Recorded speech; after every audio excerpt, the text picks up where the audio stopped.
Gentle parenting myths part 3. ಇನ್ನೊಂದಿಷ್ಟು ತಪ್ಪು ಕಲ್ಪನೆಗಳನ್ನು ಇವತ್ತು ನೋಡೋಣಂತ.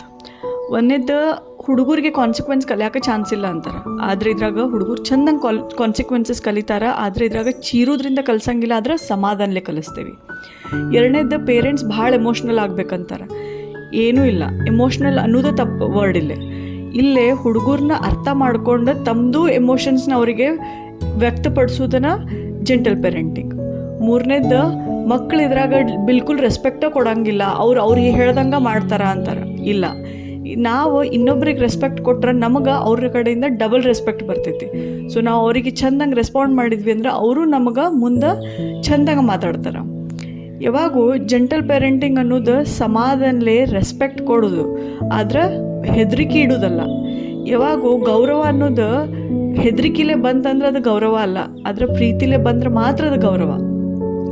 ನಿಮಗೂ ಇದು ಜೆಂಟಲ್ ಪೇರೆಂಟಿಂಗ್ ಬಗ್ಗೆ ಒಂದಿಷ್ಟು ಮಾಹಿತಿ ಸಿಕ್ಕೈತಿ ಅಂತ ನಾನು ಅನ್ಕೊತೀನಿ.